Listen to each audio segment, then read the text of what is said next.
राधे राधे गुरुजी। जी। गुरुजी, मैं अपने पति जी से बहुत परेशान रहती हूँ। शराब पीते हैं, मारते पीटते हैं। कहाँ है? वो राजस्थान में रहते हैं, दमू जिला मेरा घर है, ससुराल है। तो लाए नहीं उनको यहाँ? गुरुजी वो नहीं आते, वो अपने मन के हैं, क्योंकि मैं उनसे बगैर बताए आई हूँ, क्योंकि मुझे बहुत ज़्यादा परेशान करते थे। मेरे माता पिता कोई नहीं है, मैं सिर्फ उन्हीं के भरोसे हूँ। तो ले आते तो हम उनको समझाते। गुरुजी वो आती ही नहीं है। मैं उनसे अगर बोलूँगी भी और नहीं भी बोलूँगी तो भी वो नहीं आते। मैं अभी उनको कल परसों फ़ोन करके बोली थी तो बोले कि मैं नहीं आऊँगा। तो फिर आपको उन्होंने भेज दिया कि तुम चली जाओ? गुरुजी नहीं, वो मुझे मारे पीटे थे, इसकी वजह से मैं चली आई। और एक बार मैं और आई थी, कम से कम 1 साल हो गया यहाँ पे, तो फिर मैं चली गई। आप नहीं थे तो मैं चली गई थी। तो पति को समझाओ और ले आओ हमारे पास, हम समझाएंगे तरीके से। गुरुजी वो कहीं जाती ही नहीं है, वो सिर्फ पीने में मस्त रहते हैं। फिर क्या किया जाए? फिर आप उनको गुरुजी आप मतलब आशीर्वाद दीजिए कि उनका शराब पीना छोड़ जाए, क्योंकि गुरुजी मेरे 2 बच्चे हैं, एक लड़की एक लड़का। शराब पीना तो देखो आशीर्वाद से छूटता तो हमारा आशीर्वाद है ही है, सब संतों का आशीर्वाद है। सत्संग से छूटेगा ना बेटा शराब। जब सत्संग, जैसे अंधकार को मिटाने के लिए दीपक जलाना पड़ता है, ऐसे ये शराब इत्यादि अंधकार में जो पड़ा हुआ है उसके लिए ज्ञान की रोशनी चाहिए, ज्ञान का दिया चाहिए। क्योंकि गुरुजी मैं गांव में रहती हूँ उनके साथ में, तो भी अच्छा एक काम करो, आप पत्नी हैं, आप अपने पति से इतना प्रेम करो, अर्थात अपने प्रेम में इतना उसको अपनी ओर खींचो कि फिर वो आपके हिसाब से चले। ऐसा नहीं हो सकता, बहुत सारी पत्नियां तो पतियों को उंगलियों पर नचाती हैं। गुरुजी वो हमारा सुनते ही नहीं है। और एक तो ये तो बात कुछ ऐसा करो ना कि वो आपकी सुने। आप पत्नी हैं और उसकी, उसको स्त्री ना पति को चाहे पुरुष को चाहे तो उंगलियों पर नचाए, तो आप नचाओ। और एक तो गुरुजी वो मतलब फिर छूटेगी शराब। एक तो गुरुजी, एक तो हमारा कोई नहीं है माँ बाप, इसके वजह से वो मौका का फायदा उठाते हैं, मारते पीटते हैं, इसीलिए हमारा सुनते भी नहीं है। चलो भगवान से प्रार्थना करेंगे कि आपकी पति की बुद्धि बढ़िया हो और भगवान कृपा करेंगे। और तो गुरुजी सबसे ज्यादा तो पीते हैं, डेली पीते हैं, एक दिन का नहीं काम है, डेली का काम है। और 2 पैसा बचाते भी नहीं है, जितना कमाते हैं सब पीने में खर्चा कर देते हैं। वही कंपनी में काम करते हैं, राजस्थान में रहते हैं, अभी तो गांव में रहते थे। ले आना।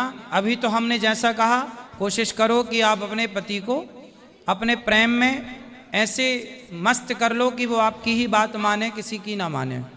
और या फिर ले आओ हमारे पास, तो हम कोशिश करेंगे। गुरुजी मैं छोटे छोटे 2 बच्चे लेके मैं अपनी बहुत ज़्यादा टेंशन में रहती हूँ। मैं सिर्फ भगवान से यही प्रार्थना करती हूँ कि काश मेरे पति पीना छोड़ दें, बाकी मेरे लिए जो भी करें सब अच्छा होता है। बिल्कुल, हर स्त्री परेशान है जो शराब पीते हैं उनसे। तो शराब तो बहुत गलत है, गंदी है। भगवान से प्रार्थना ही कर सकते हैं, तो जरूर करेंगे आपके लिए। राधे राधे गुरुजी। खुश रहिए। राधे राधे गुरुजी। हाँ हम नेपाल से आए हुए हैं जी। हमको आपका आशीर्वाद चाहिए। खुश रहिए, खुश रहिए। राधे राधे गुरुजी। जी गुरुजी मेरा एक प्रश्न है कि जो ब्रज की जो माटी घर लेके जाना चाहिए कि नहीं लेके जाना चाहिए? प्रणाम करना चाहिए यहीं पे। यहाँ की मिट्टी को यहाँ से बाहर नहीं ले जाना चाहिए। अगर हम अपने घर लेके जाते हैं तो कुछ मतलब अच्छा तो रहता है ना? ब्रज की माटी को ब्रज में ही रहने दिया जाए, प्रसाद के रूप में आप ले जाएं, तो फिर बाद में जब आए तो लेके फिर वापस ले आएं और फिर ऐसा कर लें। ब्रज की माटी को ब्रज में ही रहने दें, यहीं प्रणाम करें। यहाँ की माटी भी, आप ये बताओ कि यहाँ आने के बाद आपको जाने का मन करता है? नहीं गुरुजी। फिर तो जब आपको मन नहीं करता तो यहाँ की माटी को भी यहाँ से बाहर जाने का मन नहीं करता ना। वो यहाँ की माटी भी बड़ी भाग्यशाली है कि वो यहाँ की माटी है, इसलिए उस माटी को, उस रज को यहीं प्रणाम करो। धन्यवाद। राधे राधे गुरुजी। खुश रहो। राधे राधे गुरुजी। जी मैं बिहार से आई हूँ, कुछ देना चाहती हूँ दक्षिणा। अभी मिलेंगे तो आप दे देना। खुश रहो, अभी मिलेंगे। अभी प्रभु जी, राधा वल्लभ श्री हरिवंश। श्री हरिवंश। प्रभु जी, मैंने 2020 में एक मकान लिया था, उसका कर्जा मैं अभी तक नहीं चुका पाया हूँ। और मेरी दुकान की कमाई भी अच्छी होती है। मुझे ये समझ में नहीं आता मैं किस तरीके से अपना कर्जा मुक्त हूँ। कर्जा मुक्त होना चाहते हैं? हाँ जी। कितना कर्जा है? कर्जा मेरे ऊपर कम से कम 5 लाख का कर्जा है मेरे ऊपर।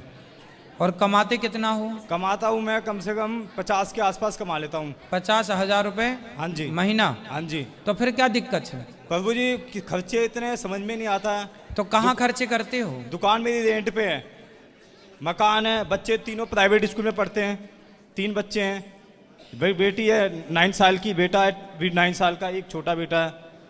खर्चे इतने प्रभु समझ में नहीं आता है कि करूँ तो करूँ क्या। भैया और मेहनत करो, प्रॉफिट को और बढ़ाओ और खर्चों को और कम करो, फिर जो पैसा बचेगा फटाफट कर्जा चुकाओ।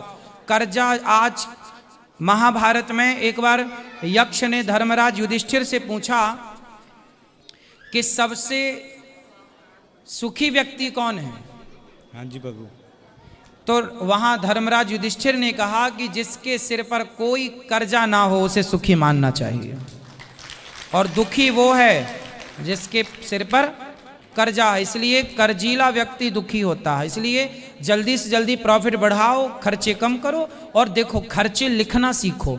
आज आपने कहाँ खर्चा किया, किसको कितना दिया, सब लिखो, एक डायरी बनाओ, 2-4 महीने मेंटेन कर लो डायरी, पता चल जाएगा कि फिजूल खर्चे कहाँ हैं। फिजूल खर्चे बंद करो, जो उचित हैं, जो चाहिए वो तो चाहिए। प्रभु खर्चा उतना ही करते हैं जितना जरूरत होता है, उसके बाद कई बार भैया हम लोगों से ऐसे खर्चे होते हैं जो काम के नहीं है। वो जब तक डायरी नहीं बनाओगे, सोने के पहले की नज़र नहीं मारोगे, तब तक पता नहीं लगेगा कि फिजूल खर्चा कहाँ हुआ।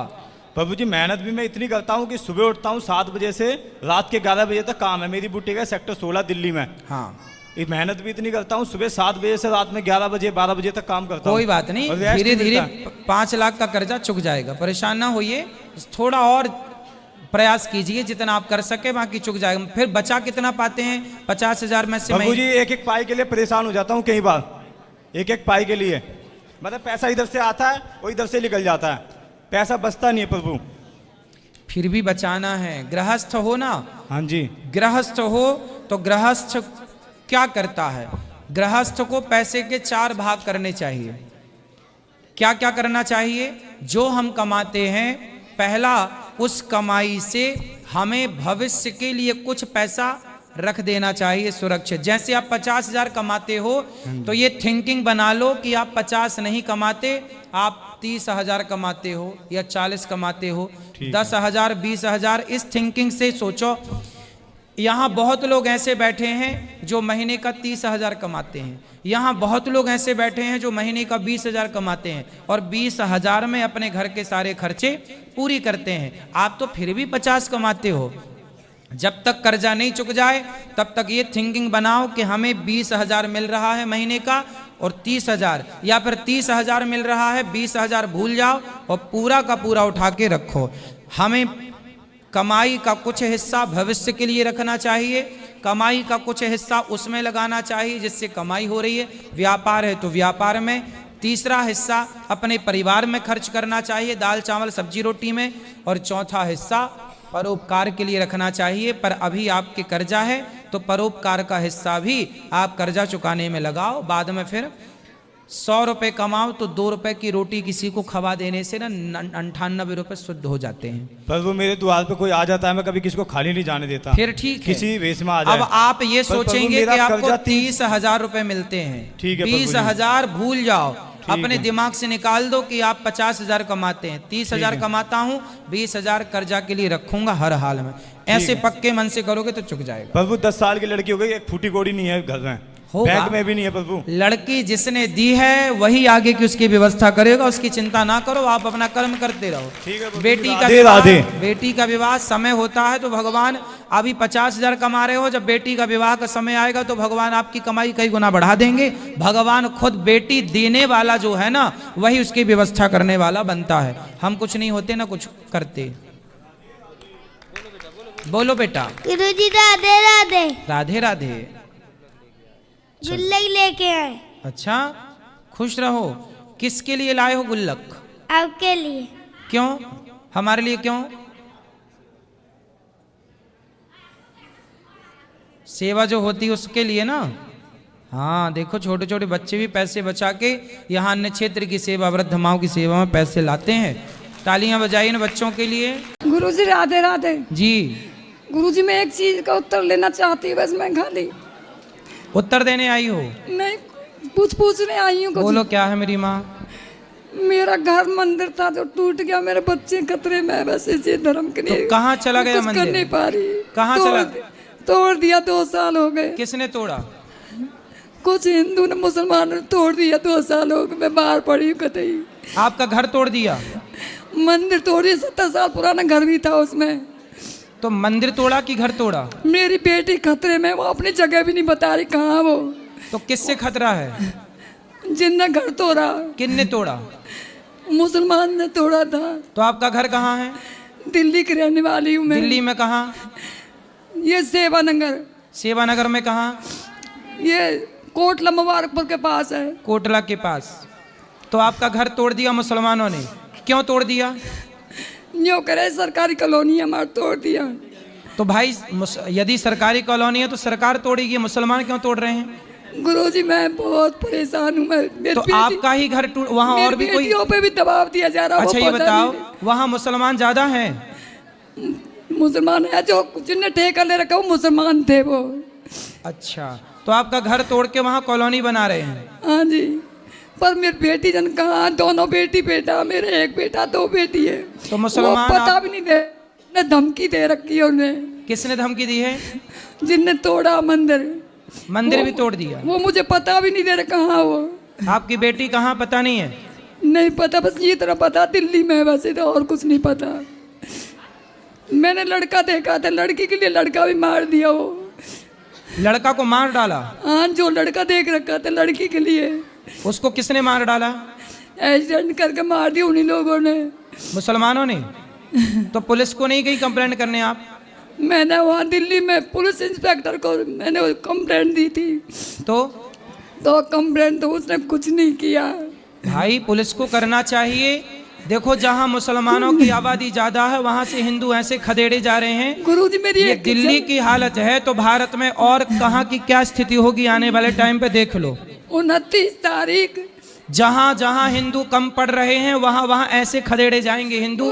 उसका एक एग्जाम्पल ये है। 29 नवंबर को 2023 को तोड़ा था। 23 तारीख इनका को घर टूट गया, पुलिस सुनवाई नहीं कर रही 2 है। साल ऐसे एक दिन आपका भी घर टूटेगा, कौन सुनेगा? गुरुजी बस मैं इतना चाहती, मेरी बेटी बच जा बस। तो आपकी बेटी कहाँ है? मेरी बेटी पता नहीं दे रही मुझे, कहीं भी उन्हें धमकी तो दे आपने पुलिस को कंप्लेंट नहीं की कि मेरी बेटी गुम है? वहाँ पहले ही दे रखी कंप्लेंट मैंने उसको। तो पुलिस सुरक्षा नहीं दे रही है बेटी की? कुछ भी नहीं है, वो डर के मारे मुझे बता भी नहीं कहाँ वो। तो आपका परिवार, आपका समाज कोई साथ नहीं दे रहा है? बोलो। वहाँ तक कॉलोनी टूट गई, कॉलोनी के लोग चले गए जो थे मेरे लोग। अच्छा, पूरी कॉलोनी टूट गई है? पूरी कॉलोनी टूटी है कि केवल आपका घर टूटा है? पहला जो घर था वो भी छीन लिया। 2 घर थे मेरे दिल्ली में। नहीं, पहले ये बताओ कि आपकी कॉलोनी में सारे घर टूटे हैं कि केवल आपका घर टूटा है? मंदिर था मेरा, घर भी टूटे थे, सरकार क्वार्टर भी टूटे थे। सबके? क्यों टूटे? मेरा जो मंदिर था वो उसमें आ रहा था, उसमें वो क्या बोलते हैं उसको, वो जिसमें टूटते नहीं है। टूटता नहीं मतलब आपका घर? नहीं, खादर में नहीं था बेटा। लीगल था, खादर में नहीं था, फिर भी आपका घर तोड़ दिया। चलो घर टूटा वो अलग विषय है, पर बेटी कहाँ चली गई? मेरी बेटी दिल्ली में है, पर वो डर के मारे जो ने धमकी दे रखी, वो एड्रेस नहीं दे रही मुझे। भाई घर टूटा चलो अलग विषय है, पर बेटी पे क्यों आँच आई ये बताओ। मैं अपने माई के गई थी, सामान को लेकर 2 ट्रक सामान था।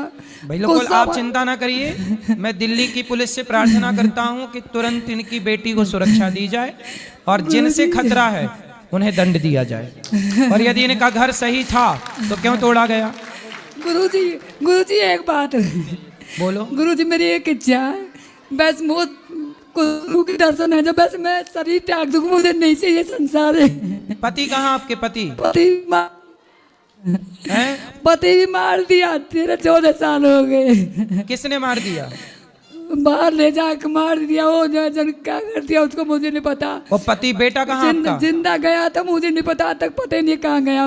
बेटा कहाँ? बेटा बेटियों के साथ है। अच्छा, बेटा बेटी अभी एक साथ हैं और वो एड्रेस नहीं दे रहे मुझे। एड्रेस नहीं दे आप रहे हो। जल्दी से पुलिस कंप्लेंट करो। 2 साल हो गए गुरुजी, मैं बहुत परेशान हूँ। मुझे ठाकुर जी रखने के लिए वो जगह नहीं है मेरे पास। चिंता ना करो, आपको जल्दी से न्याय मिलेगा। मैं बस इतना चाहती नहीं, बहुत सारे गुरु के दर्शन हो जाए, मैं अपना शरीर त्याग दूँ, मुझे जरूरत नहीं आती। नहीं मैया, आप मैं जरूरत जीना है नहीं चाहती। अभी आपको अपनी बेटी को खूब बढ़िया से उसकी जिम्मेदारी पूरी करनी है आपकी। बेटी में पढ़ी लिखी, एक ने BA कर रखी है, एक ने MA कर रखी है। बेटा ने चिंता ना MA कर करो, रखी बहुत है। जल्दी आपकी ये बात सब तक पहुंचेगी और आपको न्याय जल्दी मिलेगा। चिंता ना करो। जहाँ जाते भाई पंचायत कर लेते हो, नहीं करने देने। चिंता ना करो, आपकी सुनवाई होगी। जनता, पुलिस नहीं सुन रही है, आपको न्याय जनता से मिलेगा और जनार्दन भगवान से मिलेगा। चिंता ना करिए, मिलेगा जरूर, बहुत जल्दी मिलेगा आपको, 2 दिन के अंदर मिल जाएगा। गुरुजी राधे राधे। जी, मैं ढलबज्जा से आई हूँ, ढलबज्जा कहाँ भागलपुर है? जिला से। नागपुर? ढलबज्जा से आई हूँ, भागलपुर जिला से। अच्छा, भागलपुर से। और आपसे मिलके बहुत खुशी मिली मुझे। बोलो। मुझे एक सवाल आपसे करना है गुरुजी। कर लो जल्दी से। इस समस्या का समाधान बताइए थोड़ा सा। मैं जब भी ये काम करने जाती हूँ, जैसे पढ़ाई अभी मेरी चल रही है, मैं 12th क्लास में पढ़ती हूँ, 12वीं क्लास में। जब पढ़ने बैठती हूँ तो 2 घंटा से बेसी नहीं पढ़ाई कर पाती हूँ। और 2 घंटा नहीं पढ़ पाती हो? 2 घंटा से बेसी पढ़ ही नहीं पाते आप हैं। कितने साल की हो? हम 19 साल मेरा उम्र है। 2 घंटा से तो बेसी विवाह हो गया आपका? हाँ। तो विवाह शादी के बाद आपके पति पढ़ा रहे हैं आपको? हाँ, पढ़ा रहे हैं गुरुजी। अच्छे हैं पति आपके? तो वही पढ़ाई करने के लिए बैठती हूँ तो 2 घंटा से बेसी नहीं पढ़ पाती हूँ। और एक बात मेरे में यह भी है, जैसे पढ़ने बैठती हूँ, पढ़ाई नहीं कर पाती हूँ, फिर दूसरे दिन सोचते हैं कल ज़्यादा पढ़ने का कोशिश करेंगे, तो 2 घंटा से 2.5 घंटा होता है, फिर पढ़ने का मन ही नहीं करता है। 2 घंटा पढ़ लेते हैं, फिर शाम में पढ़ने का मन ही नहीं करता है, पढ़ाई में मन नहीं लगता। फिर 12वीं से कैसे आप बढ़ोगी आगे यदि पढ़ाई में मन नहीं लगाओगी तो 2 घंटा में सब नहीं कर लेती हो पढ़ाई पूरी? नहीं, पढ़ाई तो पूरा नहीं हो सकता है, 2-3 सब्जेक्ट पढ़ लेते हैं। चलो तो 2-3 सब्जेक्ट तैयार कर लो, सुबह 2-3 सब्जेक्ट तैयार कर लो, शाम को। हाँ, थोड़ा मन लगाओ पढ़ाई में, और पढ़ना जरूरी है। नहीं पढ़ोगे तो फिर पति जितनी मेहनत कर रहे हैं कैसे काम बनेगा। और एक बात यह भी है मेरे में, जहाँ कहीं घूमने जाते हैं, निकलते हैं कहीं घूमने सफर में, आप जैसे यहाँ वृंदावन आए घूमने, तो मुझे कहीं जाते हैं तो कुछ जैसे पसंद आ जाती है, मुझे खरीदने का मन करता है। अगर मम्मी हो या पापा हो या कोई भी हो, कहता अभी पैसे नहीं है, अभी मत लो। हमको पता रहता है कि मम्मी के पास पैसा होगा, लेकिन मम्मी दिला नहीं रही है कुछ वजह से, तो हम तुरंत दुखी हो जाते हैं गुरुजी। दुखी इसलिए होते हैं, आज हम मेहनत करेंगे तो पढ़ाई में तो जो मम्मी पापा क्यों दिलाएंगे? अब शादी हो गई, पति दिलाएंगे जो दिलाएंगे। कोई भी क्यों? पति ही दिलाएंगे। पति मम्मी को ही- काहे परेशान कर रही हो? हाँ, अगर कोई नहीं दिलाते हैं सामान तो हम सोचते हैं तो आज पति आपको क्या नहीं दिलाए? आपको क्या पसंद आया था? कोई भी चीज जैसे पसंद आता है। तो अब आपकी देखो, पति के जो बजट में हुआ करे वही पसंद किया करो। अब आप 2-4 किलो सोना पसंद कर लो, हीरा पसंद कर लो, कैसे पसंद पति दिला पाएगा? जो आपके पति के बजट का। पति कितना कमाते हैं? 12 से 20 हजार सैलरी है इसकी। 1200? बात करने दो पत्नी को। राधे राधे गुरुजी। जी, अबे इसको समझ में उतना नहीं आता है, इसलिए नहीं बोल पाता है। आप कौन हो? उसका मतलब हैं? बीवी है मेरा। बीवी कौन आपकी? बीवी है कि धर्म पत्नी? और आप कौन हुए? धर्मपति? हाँ। कितने साल के हो आप? मेरा 25 साल उम्र हो गया। 25 साल के हो? तो शादी कब हुई आपकी? ये साल भर हुआ अभी। क्या कितना कमाते हो? वही हो जाता 25,000 महीने का। तो पत्नी को दिलाया करो जो उसको पसंद आए। दिलाते हैं, उसको पढ़ने में मन नहीं लगता है। लगेगा पढ़ाई, अब पढ़ने की उम्र में तो शादी करा दी उसकी। बात कराओ पत्नी से। अब दिलाएंगे पति आपको। क्या अभी क्या पसंद आया था आपको? क्या बोले गुरुजी? क्या पसंद आया था आपको? ऐसे ही मुझे कुछ कपड़े वगैरह पसंद आ जाते हैं। ज़्यादातर तो कपड़ा ही हम खरीदते हैं और कोई चीज़ लेते नहीं हैं। ऐसे कितने कपड़ा पहनोगे? ऐसे ही जैसे कुछ पसंद आ गया, जो चीज़ पसंद आ जाता है तो वो चीज़ नहीं लेते हैं, तो बाद में अभी पति ने कपड़ा नहीं दिलवाया? खरीदवाते हैं लेकिन कहते हैं इतना नहीं लो। अब मुझे जो चीज़ पसंद तो आ आप जाता कितने है। जोड़ी लिए हो कपड़ा? हम तो बहुत सारा ले लेते हैं। अरे तो एक जोड़ी ही लिया करो कपड़ा, ज्यादा कपड़ा ना लिया करो। राधे राधे। थोड़े बहुत कपड़े बहुत हैं, कपड़ा ही कपड़ा। हाँ जी गुरुजी राधे राधे जी। मैं लुधियाना पंजाब से हूँ गुरुजी। बताओ मैया। हाँ जी मैं लुधियाना पंजाब से हूँ गुरुजी। बताओ। हाँ बस बताना तो क्या है, मेरे को आपकी कथा बहुत अच्छी लगती है। मैं खाए बिना रह जाती हूँ, आपकी कथा के बिना नहीं रह सकती। बहुत मेरे को गुरुजी अच्छी लगती है आपकी कथा। बिल्कुल मैया, खुश और रहिए। इतनी चीजों की नॉलेज मिली है ना गुरुजी, बहुत मेरे को ज्ञान हुआ है। मेरे को काफी चीजों की नॉलेज नहीं थी, जो आपकी मतलब कथा से मेरे को बहुत ज्यादा ज्ञान हुआ है। और गुरुजी एक बात ये बताओ, जब लड़की घर में आती है, कोई भावज उसको कुछ ना दे, लड़की लेके आती है और वो दान पुण्य खूब करती है, उसका दान पुण्य लगेगा? काहे नहीं लगेगा? नहीं लगेगा ना? लगेगा लगेगा। नहीं, नंद को कुछ ना दे। अच्छा आपको नहीं देती कुछ? क्या आपकी भौजाई, आपकी भौजाई आपको देती है कुछ के नहीं? वैसे किसी की बात कर रहे हैं, चलो किसी की तो मतलब बिल्कुल नंद को कुछ ना दे। हाँ। और दान पुण्य खूब करे, लगता है दान पुण्य? काहे ना लगेगा? तो क्या ननंद ये चाहती है कि सब मेरे को दे दे? नहीं नहीं, कुछ तो ये ननंद नहीं भी बड़ी लोभी है। मतलब थोड़ा बहुत तो जैसे लेके आई, थोड़ा सा तो उसको नंद का देखो घर में बिल्कुल ही खाली थोड़ा भेजना चाहिए। हाँ थोड़ा बहुत देना हाँ चाहिए। यही कहती हूँ। और दान पुण्य खूब करे, वो लगता है दान पुण्य? लगता है। लगता है ऐसे। चलो अच्छा जी, राधे राधे गुरुजी। गुरुजी आपके चरणों में कोटि कोटि प्रणाम जी। मैं गुरुजी कानपुर प्रयागराज के बीच फतेहपुर छोटा सा जिला है महाराज जी, वहीं से आया हूँ सिर्फ आपका आशीर्वाद पाने। और महाराज जी बस छोटी सी बात कहूँगा, आपने जो बागेश्वर धाम सरकार जो आप लोग सनातन धर्म पग यात्रा निकाले, उसके लिए आपको बहुत बहुत धन्यवाद महाराज जी।